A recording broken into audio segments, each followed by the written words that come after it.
हर हर महादेव सबको।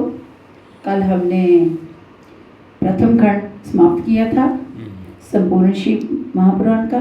आज हम द्वितीय खंड शुरू करने जा रहे हैं। तो चलिए। कर्पूर घोरम करुणावतारम संसार सारम भुजगेंद्रहारम सदा बसंतम हृदयारविंदे भवं भवानी सहितं नमामि। ओम नमः शिवाय, ओम नमः शिवाय, ओम नमः शिवाय। रुद्र संहिता द्वितीय खंड ऋषि गणों की वार्ता। ऋषि बोले, हे सूत जी, विदेश्वर संहिता का उपाख्यान आपने अच्छी प्रकार सुना है। अब आप सदाशिव का प्रकटे उमा की उत्पत्ति, शिव उमा विवाह, गृहस्थ धर्म तथा अन्य शिव चरित्र जो है उनका वर्णन कीजिए। सूत जी बोले, हे ऋषियों, आप लोग परम धन्य हैं जो शिव चरित्र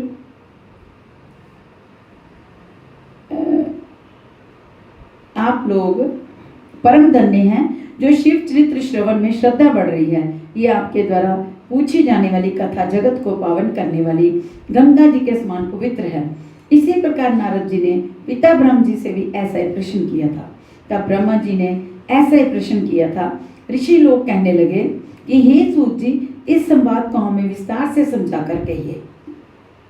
नारद की काम कीजिए। सूत जी बोले, हे ब्राह्मणों, एक समय की बात है कि ब्रह्मपुत्र नारद जी हिमालय की एक गुफा में बैठकर मौन हो तप करने लगे। ऐसा उग्र तप किया कि इंद्र डर गया। इंद्र को भय हुआ कि नारद मेरे राज्य को ना छीन ले। उसने तुरंत कामदेव को बुलाया और उससे कहा, तुम मेरे परम सखा हो, तुम्हारे सहारे ही मेरा राज्य चल रहा है। तुम बड़े बड़े ऋषि मुनियों का गर्व चूर करते हो। हिमालय की गुफा में नारद शिव का बड़ा भारी तप कर रहा है। कहीं ऐसा न हो कि वरदान में मेरा राज्य मांग बैठे। अतः वहां जाकर सुंदर बाग बगीचा बनाकर प्रवीण अप्सराओं के काम व्रत नृत्य आदि से उनका तप खंडित करो। कामदेव ने वहां जाकर सब कुछ किया। अप्सराएं काम व्रत नृत्य गीत लय आदि के द्वारा नारद का कुछ भी बिगाड़ न सकी, क्योंकि कामदेव को वश करने वाला शिव का यही स्थान था। रति के विलाप पर शिव ने उससे वरदान दिया था कि कामदेव कुछ समय बाद जीवित हो जाएगा, परंतु इस स्थान पर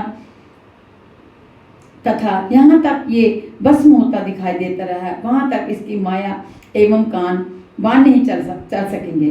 अतः इस स्थान से कामदेव लज्जित होकर इंद्र के पास लौट गया। ये सब शिव की माया थी।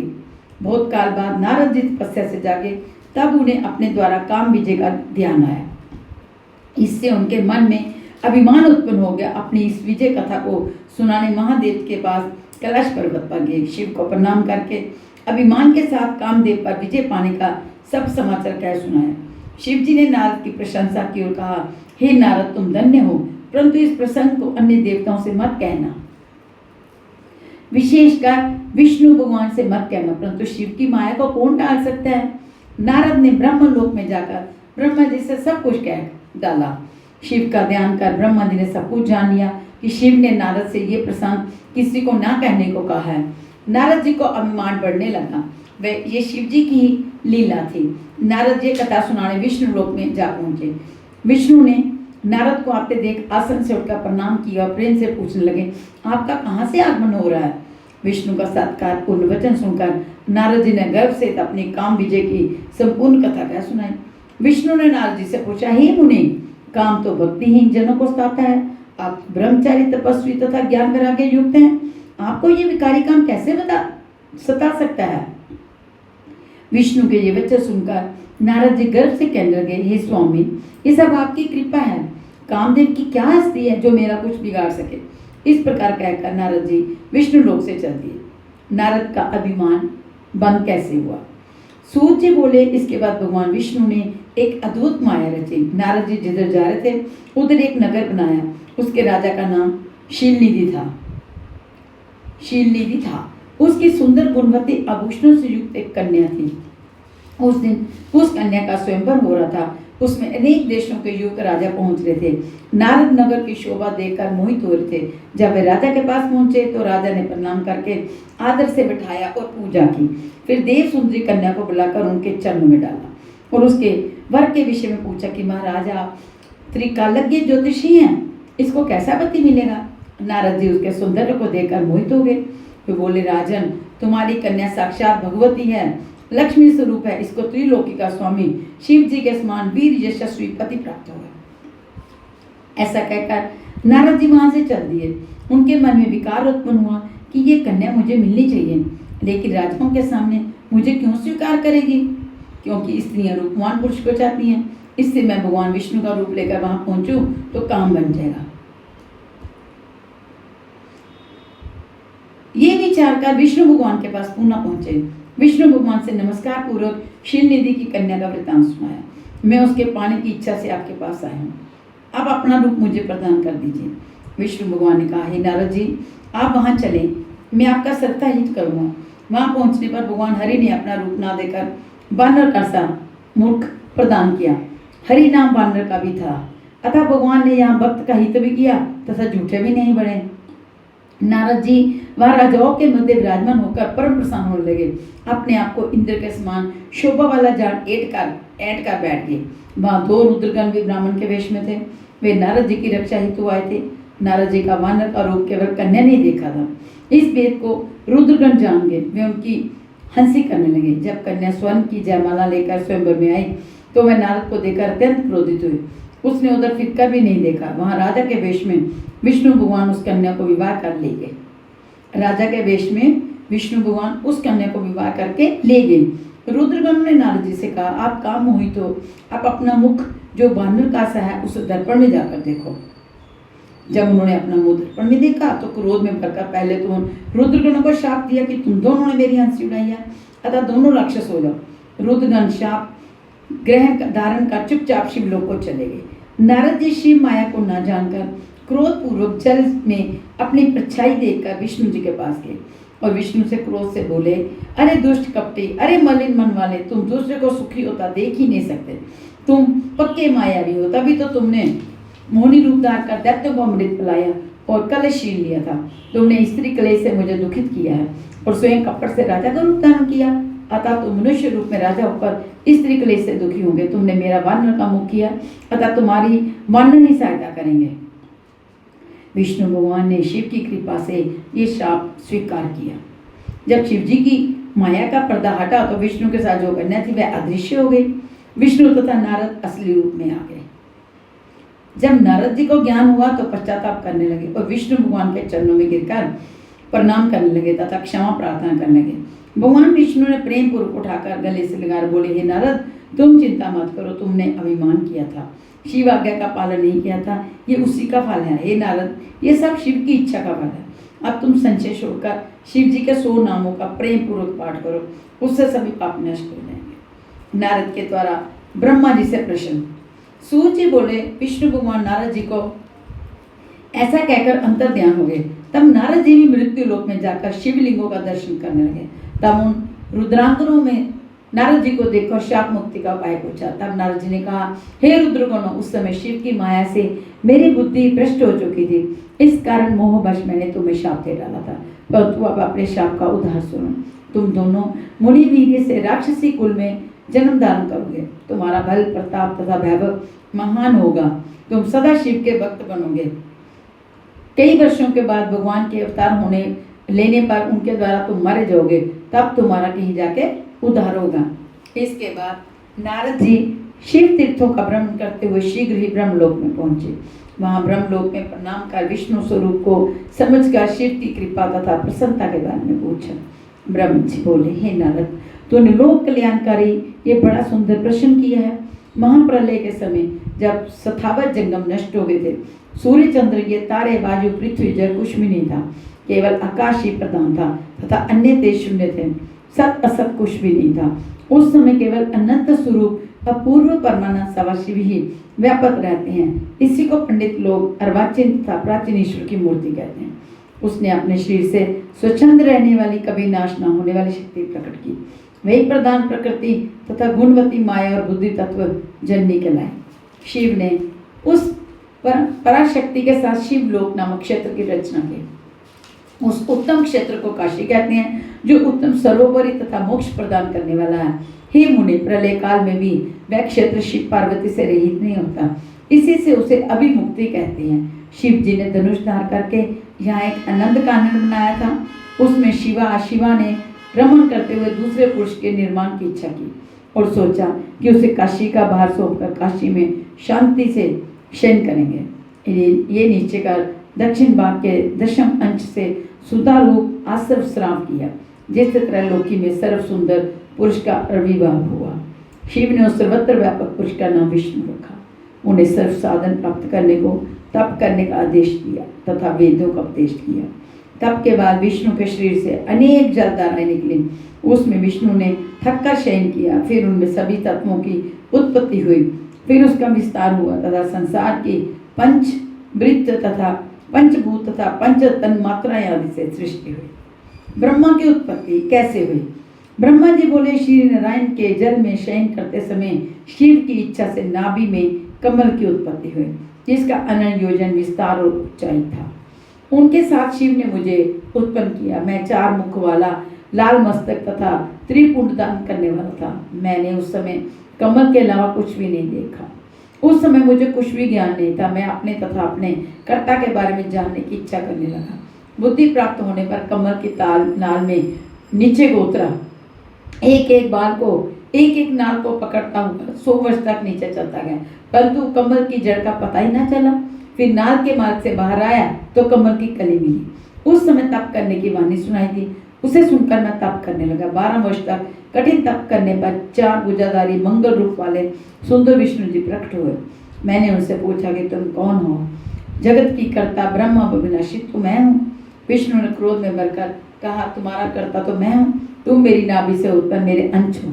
ये चराचर जगत मुझ में स्थित है। तुम मेरी शरण में आओ, मैं तुम्हारे सब दुखों से रक्षा करूंगा। इस पर हम दोनों में भयानक युद्ध छिड़ गया तथा उस बीच एक लिंग प्रकट हुआ। हम दोनों ने उसे नमस्कार करके युद्ध बंद कर दिया तथा वास्तविक रूप में दर्शन कर उस लिंग रूप महादेव जी की स्तुति की। प्रणव व्याख्या। ब्रह्मा जी बोले, उस समय आकाश से गंभीर वाणी में ओम ओम की ध्वनि हुई। विष्णु ने लिंग में भी ओम आदि अक्षरों को देखा।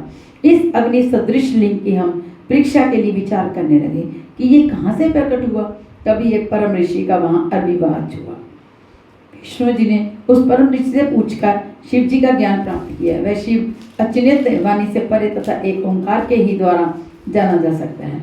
ये एकाक्षर रिक्त सत्य परम कारण आनंद अमृत परातर ब्रह्म है। उस एकाक्षर बीज रूप अंड से ब्रह्मा उत्पन्न हुए हैं।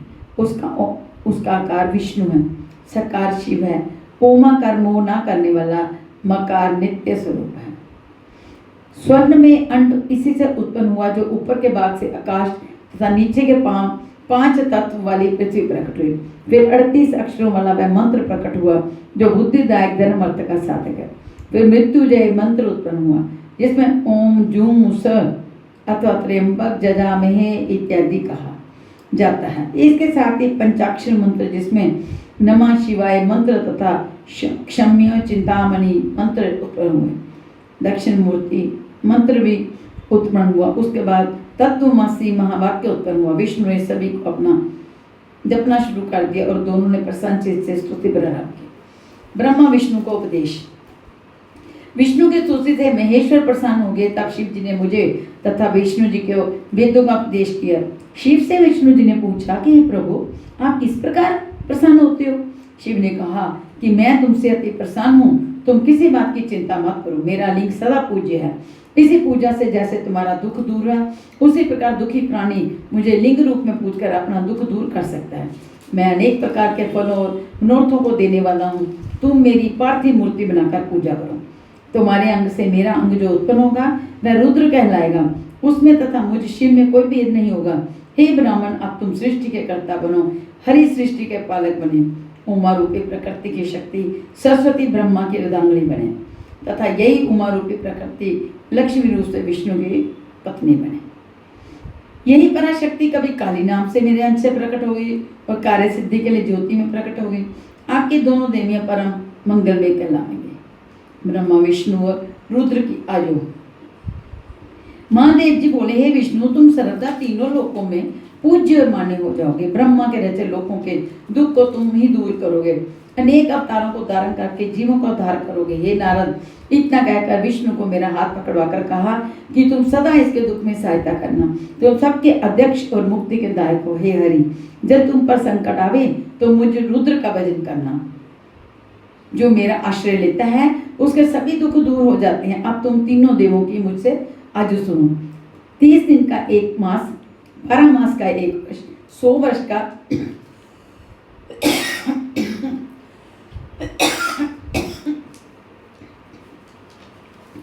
100 वर्ष का ब्रह्मा का एक दिन। इस प्रकार वर्ष प्रमाण से ब्रह्मा की आयु 100 वर्ष है। विष्णु का एक दिन ब्रह्मा के 1 वर्ष के बराबर है। उनकी आयु इसी प्रमाण से 100 वर्ष तक है।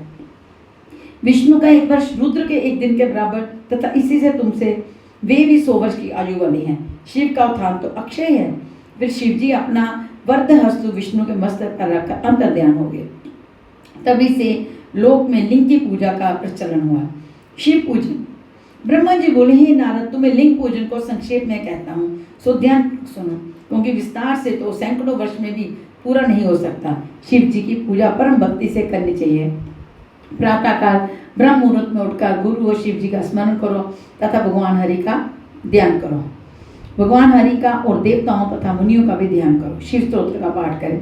फिर मल त्याग को जाए। दक्षिणा दिशा में मस्त त्याग करना चाहिए। शुद्धि के लिए 5 बार हाथ धोएं। बाएं हाथ को 10 बार तथा दोनों को मिलाकर 7 बार मिट्टी से मांजें। लिंग और गुदा से भी 1-1 बार मिट्टी लगाकर स्वच्छ करें। दोनों पैरों में 3-3 बार मिट्टी लगाकर फिर 3 बार हाथ साफ करो। वर्ण के अनुसार दातुन करें। छठ, अमावस, नवमी के व्रत के दिन रविवार को तथा संध्या और श्राद्ध के समय दातुन ना करें। रविवार तथा संध्या और श्राद्ध के समय दातुन ना करें। तीर्थ में विधि पूर्वक स्नान करें। संध्या वंदना एकांत में करें। इसके बाद प्रथम गणेश जी का पूजन करके विधि से शिव जी का पूजन करें। आसन पर बैठ 3 आचमन करें। शिव जी की स्थापना, आवाहन कर प्राणायाम करें, फिर ध्यान करें। जिनके 5 मुख 10 भुजाएं सब भूषणों से युक्त हैं, जो बादाम्बर ओढ़े हुए हैं, उनका ध्यान करें। प्रणव से षडन्यास को, फिर शिव जी पर वेद मंत्रों से सहस्त्र जलधारा बढ़ाएं। शिव जी पर चंदन पुष्प आदि चढ़ावें। नाना प्रकार के वेद मंत्रों से शिव की स्तुति करें। नमस्कार करें, अर्थ देकर शिव जी के चरणों में पुण्य बिखेरे। प्रणाम करके शिव जी की आराधना करें। प्रार्थना के समय हाथ में पुष्प लेकर अंजलि बांधकर खड़ा हो जाएं और इस प्रकार के, हे शंकर भगवान, मैंने ज्ञान से आपकी जो कुछ भी पूजा की है वह सफल होवे, आप प्रसन्न होइए। ऐसा कहकर शिव पर पुण्य होवे। शिव पर पुष्प बिखेरे, स्वस्ति वाचन कर पुष्प आदि चढ़ाएं। बड़ी हुई सामग्री हटाकर प्रणाम करें। अघोर मंत्र से प्रार्थना करें और गले से शब्द करें, भम महादेव। देवताओं को उपदेश। ब्रह्मा जी बोले, हे नारद, मैं एक समय और शिव सागर पर विष्णु भगवान की मुनियों के साथ स्तुति करने गया। स्तुति से प्रसन्न होकर विष्णु का, हे देवताओं, आप लोग यहाँ क्यों आए हो? तुम्हारा क्या कार्य है? तब मैंने कहा कि भगवान दुखों को दूर करने वाली सेवा हम किसकी करें? हे ब्राह्मण, ये तो तुम पहले देख चुके हो और अब भी देखते हो, इसको क्या पूछते हो? भगवान शंकर ही सब दुखों के दूर करने वाले और परम सेवी हैं। सुख चाहने वाले को कभी भी शिव जी की पूजा नहीं छोड़नी चाहिए।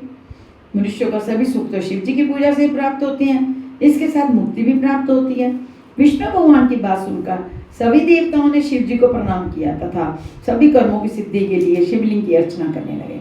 विष्णु भगवान की आज्ञा से विश्वकर्मा ने सभी देवताओं को पूजन के लिए शिवलिंग प्रदान किए। पद्म राग मणि का लिंग इंद्र को, स्वर्ण का कुबेर को, पिता मणि का धर्मराज को, श्याम वर्ण का वरुण को, नीलमणि का विष्णु को, सुवर्ण मय ब्रह्मा को, चांदी का विश्वदेव को, वसुओं को पीतल का दिया, अश्विनी कुमारों को स्फटिक मणि का, लक्ष्मी को तांबे का, आदित्यों को मोती का, वज्र चंद्रमा को तथा अलिंग ब्राह्मणों को दिया। ब्राह्मणों की स्त्रियों को मिट्टी का लिंग, नागों को चंदन का, देवों को मक्खन का, योगियों को भस्म का, यक्षों को दधी का, छाया को मिट्टी का लिंग प्रदान किया। इस प्रकार सभी को जब लिंगों की प्राप्ति होगी तब मैं विष्णु भगवान के वचनों को मानकर देवों से कर को लौट आया। सभी को लिंग की पूजा विधि बतलाई और उनको कहा कि जब तक ज्ञान न हो जाए तब तक सभी देवतागण विधि पूर्वक लिंग की पूजा किया करें। शिव पूजन विधि। ब्रह्मा जी बोले, मैं शिव जी के सर्व काम तथा सुखदायक उत्तम पूजा विधि को बतलाता हूँ, सो ध्यान से सुनिए। ब्रह्म मुहूर्त में उठकर पार्वती से शिव का स्मरण करें। भक्ति पूर्वक हाथ जोड़कर उन्हें सिर झुकाएं, प्रार्थना इस प्रकार करें, हे देवेश मेरे हृदय में शयन करने वाले, अब आप उठिए और ब्रह्मांड का मंगल कीजिए। धर्म में मेरी प्रवृत्ति और अधर्म में मेरी निवृत्ति कीजिए। हे महादेव, मैं तो आपके द्वारा प्रेरक हूँ। ऐसे भक्ति के वाक्य कहकर गुरु को प्रणाम करके शौचादि जाए, दातुन करके 16 बार कुल्ला करें, स्नान करें। रविवार, श्राद्ध, संक्रांति तथा ग्रहण, महादान तथा तीर्थ व्रत के लिए गर्म जल में स्नान ना करें। व्रत के दिन गर्म जल से स्नान ना करें। अपवित्रता होने पर गर्म जल से नहाएं। ऋषि तथा पितरों को प्रसन्नता के लिए तर्पण करें। दूल्हे स्वच्छ वस्त्र धारण करें। मुर्ग चर्म पर बैठ त्रिपुंड धारण कर वसम लगाएं। वसम के अभाव में जल का ही त्रिपुंड धारण करें। फिर सभी कामनाओं की सिद्धि के लिए शिव जी की आराधना करें। मंत्र पूर्वक 3 बार आचमन करें। फिर गंगा विष्णु कहकर 1 बार आचमन करें। गुरु को निर्देशानुसार विधि सहित गंध पुष्प आदि से विनायक आदि की पूजा करके शिव जी की पूजा करें। चंदन कुकर्म आदि से विधि पूर्वक पार्वती जी की पूजा करें। परिक्रमा करें, दंडवत प्रणाम करें, भक्ति सहित पुष्पांजलि अर्पित करें। फिर हे भूतनाथ, मुझ पर प्रसन्न होइए, मुझ पर प्रसन्न होइए, मुझ पर प्रसन्न होइए, ऐसी प्रार्थना विसर्जन करें। पुष्पों के द्वारा शिव पूजन का फल। ब्रह्मा जी बोले, कमल पुत्र, भेल पुत्र, शक्त पुत्र, शाम पुष्प से पूजन करने पर लक्ष्मी की प्राप्ति होती है। 20 कमल का एक प्रस्थ, 1 सहस्त्र बेल पत्रों का आधा प्रस्थ होता है। 16 पल का एक प्रस्थ तथा 10 ट्रक का एक पल होता है। इस तोल के अनुसार तराजू पर चढ़ाकर सकाम पूजे तो सब कामनों की सिद्धि होती है।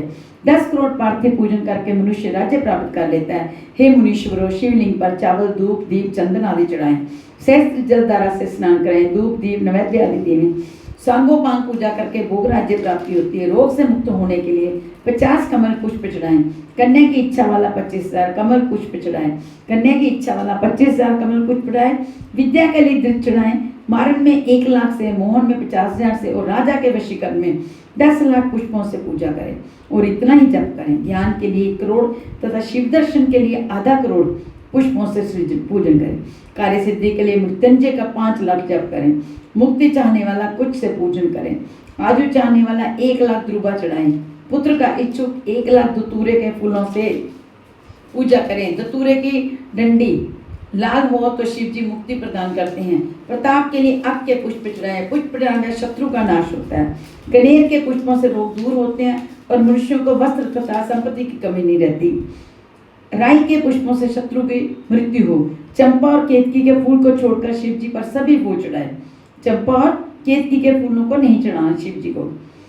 चावलों को चढ़ाने से लक्ष्मी की वृद्धि होती है। चावल 1 लाख अखंडित होने चाहिए। 1 लाख या 8 प्रस्थ जो चढ़ावे तो स्वर्ग सुख की वृद्धि होती है। ज्वर शांति के लिए जलधारा मंगल देती है। इससे रुद्र जाप, मृत्युंजय जाप, रुद्र सुक्त आदि का जाप श्रेष्ठ होता है। गंगा जल से मुक्ति प्राप्त होती है। कैलाश व वैकुंठ आदि की उत्पत्ति। ब्रह्मा जी बोले, हे नारद, जब सनातन शिव अंतर्ध्यान हो गए, जब मैंने हंस का और विष्णु ने वराह का रूप बनाया, क्योंकि हंस के ऊपर जाने की गति निश्चल होती है और नीर क्षीर विवेक के कारण तत्व ज्ञान को जानने में, तत्व का निर्णय करने में समर्थ है और वराह की गति नीचे जाने में निश्चल होती है। इसी रूप द्वारा विष्णु ने भवकल्प 12 कल्प रचना चाहा था। इसी दिन से 12 कल्प कहलाया। फिर शिव जी का ध्यान कर मैंने सृष्टि रचना प्रारंभ की। प्रथम जल बनाया, उसमें से अंजलि जल भर 24 तत्वों का एक अंड बनाया।